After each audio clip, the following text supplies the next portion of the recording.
You know, one of the strangest things you discover, once you really begin looking at your own mind, is that life has this peculiar way of giving you what you want, but only after you stop clutching at it.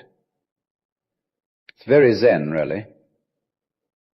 The old masters used to say, to hold the world, loosen your grip, which sounds absurd, like trying to pick up water with open hands.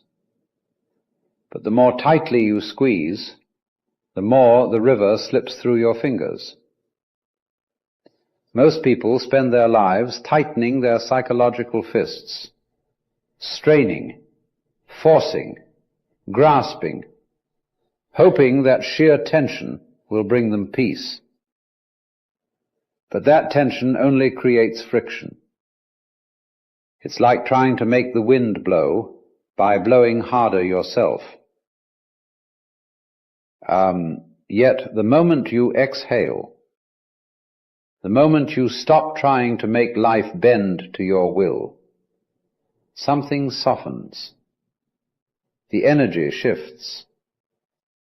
What you were chasing, love, success, clarity, begins to drift toward you in the most unexpected way. The Buddhists call this Wu Wei, effortless action. It doesn't mean laziness. It means allowing instead of insisting.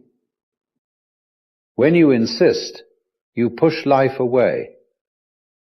When you allow, life approaches you as naturally as breath entering the lungs. And the reason is simple. When you cling, you're saying, I don't trust life to hold me. But when you let go, genuinely let go, you affirm the ancient Zen truth. You already have everything you need to meet the moment. So, letting go is not passive. It's not resignation. It's the recognition that reality is a dance, not a tug of war. The more you loosen your stance, the more gracefully you can move with it. And in that quiet relaxation, life finally has the space to come toward you. You see, most of our suffering comes from a very subtle confusion. We trust fear more than we trust life. Fear feels familiar. It feels practical. It whispers, hold tighter, plan harder, don't you dare relax. And so we tense ourselves like a bow pulled to its breaking point, believing tension will somehow improve our aim. But Zen, our Zen, has an entirely different flavor. The masters would say, the tighter the string, the poorer the music. Fear is a tightening. Trust is the release that allows the melody of life to actually play. Now, trust does not mean that everything will go your way. That would simply be fear wearing a spiritual costume. Trust means you understand that life is wiser than your anxieties, that the universe moves with an intelligence far older than your plans. When you act from fear, your energy narrows, your vision contracts. You see only one path, the one you're gripping with white knuckles. But when you move with trust, your awareness widens like a lantern in a dark room. You start noticing paths you didn't even realize existed. It's not magic. it's clarity. Fear says, I must control everything. Trust says, I'll participate, but I will not cling. And somewhere between those two lines of thought lies the entire art of living. In Zen, they call this Shinjin Datsuraku, dropping off body and mind, which simply means let the heavy parts of you fall away so your naturalness can return. When you trust, your energy becomes open, fluid, receptive. People feel it. Opportunities feel it. Life feels it. Not because you're begging for something to happen, but because you're no longer blocking what was trying to happen all along. So, trust is not naive. It is not foolish. It is simply the courageous decision to let life be bigger than your fear. And in that decision, reality begins to respond in ways that fear never could. And one of the curious things about being human is that we're forever trying to make life behave. We push, we prod, we strategize, as if existence were some stubborn machine that only works when we shove it hard enough. But life is not a machine at all. It behaves much more like a river. You don't make a river flow by pushing the water. You move with it, or you're swept under. And this, you see, is the very heart of Zen. The masters would watch the streams moving through the mountains and say, notice how water wins by yielding. Water never forces its way through stone. It simply finds the opening. And in time, even the stone gives way. Now compare this to how we often live. We get anxious, we rush. We tighten our shoulders and believe intensity equals progress. But all that intensity does is create turbulence. Little whirlpools of frustration. Have you noticed that the best friendships, the most meaningful opportunities, arrive not when you're desperately searching, but when you're simply present? Not passive, present. Life reveals itself when you stop trying to drag the future into the room before it's ready. In Zen they speak of mushin, the mind without unnecessary motion. Not empty, not blank, but uncluttered. Like a still pond reflecting the sky. When your mind becomes like that, life mirrors clarity back to you. The right people drift in. The right experiences unfold with less noise and more natural rhythm. You're not forcing life to respond. You're allowing it to respond.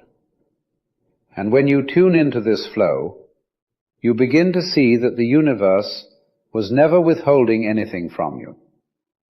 You were simply moving against the current, insisting the river should bend to your will. The moment you ease the resistance, just a little, life begins to show you the path it already prepared. That's not weakness, that's intelligence. That's wisdom. Because the river has always known where it was going. You were the one trying to paddle upstream. This reminds me of something. The irony of existence is that we spend our lives trying to control things that were never in our control to begin with. We draw maps, make plans, tighten our grip on the steering wheel, only to discover again and again that life has a far stranger choreography than anything we could choreograph ourselves. The mind hates this, of course. It wants certainty the way a child wants a nightlight. It says, "Tell me how it will unfold. Tell me now." But reality doesn't operate by deadlines or demands. It moves like weather, unpredictable, organic, and completely uninterested in your expectations. In Zen, they speak of the great doubt.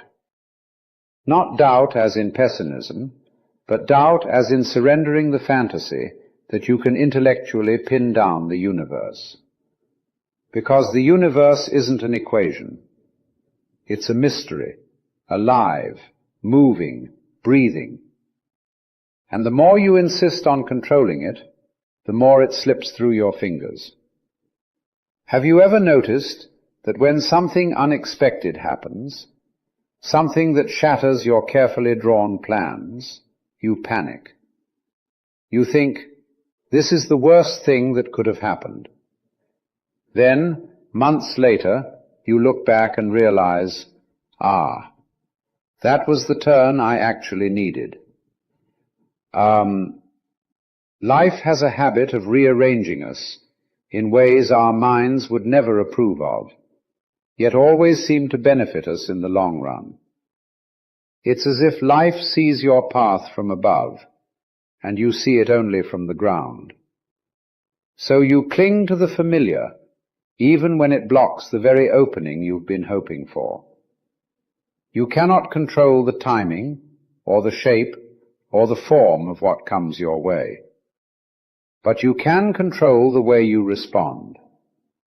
And that, ironically, is where true power lives. The Zen monks used to say, when you try to hold the wind, your hands stay empty. When you open them, the breeze passes through, yet you feel everything. Control is an illusion. Presence is real. Trust is real. Awareness is real. And once you stop wrestling life into neat little categories, once you stop insisting that things must unfold according to your script, you begin to notice a subtle intelligence guiding you. Not loud, not dramatic. Just a quiet sense that somehow, despite everything, you are being carried. And that feeling, that quiet surrender, is worth more than all the certainty in the world. It's a funny thing, but life often reveals its wisdom not when everything is going well, but precisely when everything seems to be falling apart. We assume collapse is a punishment, a sign that we've gone off course. But from the Zen point of view, collapse is sometimes the only way the old structure can make room for the new. The monks would say, when the cup is full, it must be emptied. Not because the tea was wrong, but because you're ready for something you don't yet have space to receive. So when something in your life breaks, a relationship, an opportunity, a plan, our first instinct is to panic. The ego screams, this shouldn't be happening, not now. But life is not concerned with the ego's timing.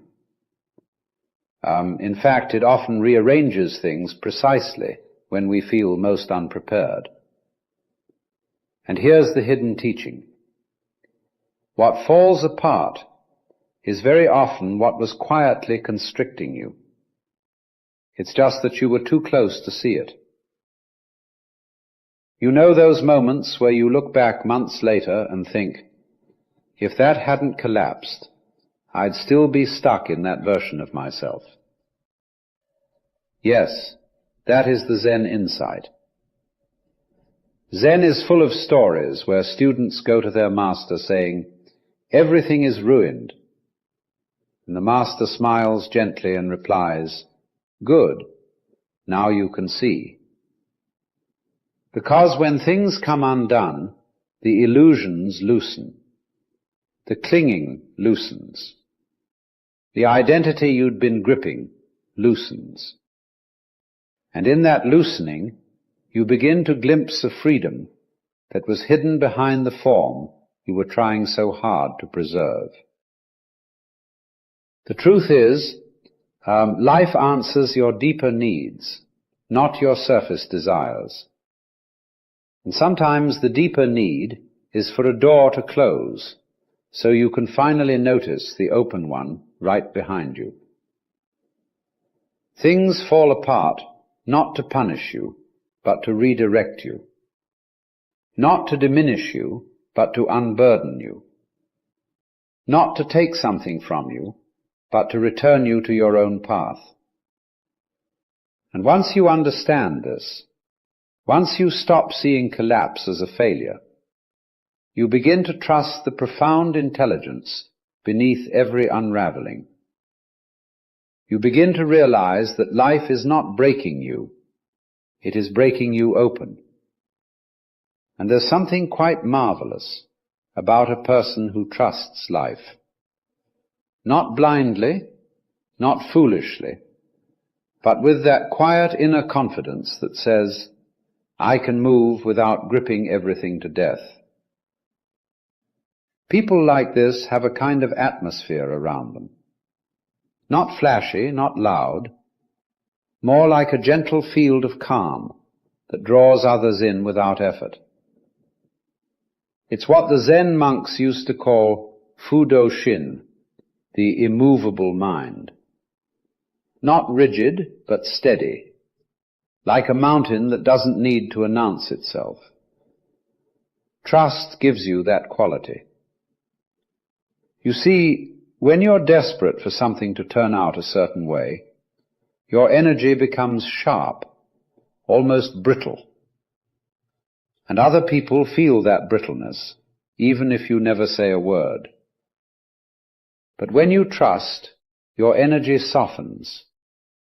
You become approachable, warm, unguarded. Life feels safe around you, and so it approaches you more freely. It's a bit like trying to coax a small animal toward you. If you stand there trembling with neediness, the creature scurries away. But if you settle yourself, breathe, relax your posture, eventually it wanders right into your hands. Trust works the same way. It's not passive, it's receptive. The universe responds to the state of your being far more than the noise of your effort. When you trust, you emit a kind of silent permission for life to meet you halfway. Think of the great Zen masters. They walked through the world not with arrogance, but with a quiet certainty, a sense that nothing needed forcing. That certainty is magnetic, because it says, I am aligned with life, not fighting it. I am not chasing, I am allowing. I don't need the outcome to prove anything about who I am. When you carry this inner spaciousness, people feel safe in your presence. Opportunities gravitate toward you. Situations unfold more smoothly. Not because you manifested harder, but because you stopped interfering with the natural rhythm of things. And once you realize that trust creates more movement than fear ever could, you begin to understand one of life's most beautiful paradoxes. The softer your energy becomes, the stronger your reality responds. Not by force, by resonance. And reality has this subtle way of responding to you that most people never notice.